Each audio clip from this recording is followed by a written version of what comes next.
10 Amazing Roman Epitaphs. Today's tombstones often only contain our name and life details, unlike the Romans who buried their dead outside city walls and often had lengthy epitaphs for passers-by to remember. Today's tombstones are often dull and lack detail. 10. Marital bliss.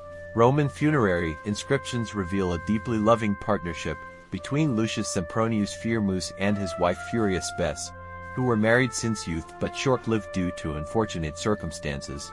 The inscriptions offer personal details and suggest shared activities, such as bathing in Apollo's pool. 9. Epitaph for a child. Antiquity saw a high infant, childhood, and maternal mortality rate. Historians initially believed parents who lost a child would simply move on. However, studying graves reveals the pain each loss caused. Epitaphs like "My baby Acerva was snatched away to live in Hades before she had her fill of the sweet light of life" highlight the devastation their deaths caused. 8. Epitaph for a dog.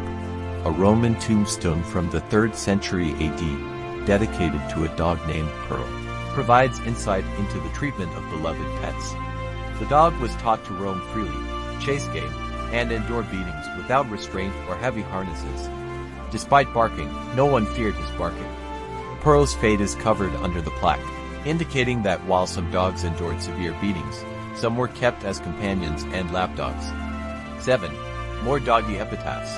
In ancient Rome, the idea of building a tomb for a dog was met with ridicule. However, the owner's grief was too strong to be stopped by ridicule. The owner and pet shared a life of affection and shared sleep and bed. The partnership between the master and dog sometimes lasted a long time, with the owner being in tears while carrying the dog to its final resting place. 6.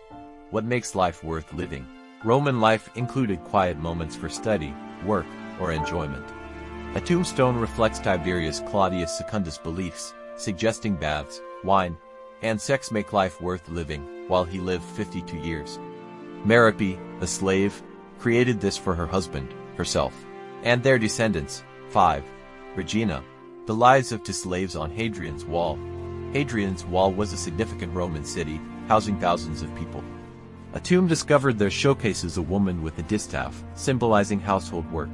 The inscription reads, "To the spirits of the departed and to Regina, his freedwoman and wife, a Catavellonian by tribe, age 30, Barades of Palmyra set this up." The inscription suggests a happy marriage between Barades and Regina, a local slave. 4. The Boy Poet. Pro Guide Ancient Roman Tombs, Baker, Shoemaker, Poet Boy Roman Tombs Talk. Monte Martini Museum EP.2. In AD 94, a young boy named Quintus Sulpicius Maximus created a poem during a Capitoline Games competition. Although he did not win, his poem impressed the crowd. Tragically, he died from exhaustion from war. His parents buried him with a poem and a statue, expressing his sadness and hope for his family. Though not highly praised, Quintus's poem was a remarkable achievement for a young poet. 3. The Gladiator.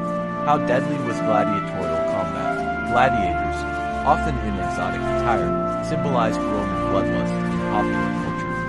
The best gladiators were early star athletes. Gladiators didn't fight to death frequently, as it was costly entertainment. One who died in combat claimed that the referee allowed Demetrius to continue, leading to his death. A friend buried him for his piety. 2. Roman epitaphs often contain philosophical messages to comfort the living. The letters NF and S and C, meaning I was not, I was, I am not, I do not care, symbolize the concept that we no longer exist after death. However, one grave had a different piece of wisdom about someone who died young, Sextus Julius Felicissimus. He was slain in January 19, children lost in accidents. Most common causes of death in ancient Rome and Greece. Gravestones commemorating children often detail their death circumstances, including accidental causes like falling off a ladder or falling from a tree. Some epitaphs mention enslaved children being put to work while young, while others mention natural disasters like earthquakes or fires in Rome. 2 cases of young people being struck by javelins are mentioned, with the latter blaming a murderous hand for the injury. The epitaphs also suggest the child's death at the bottom of the sea, suggesting self-mortality.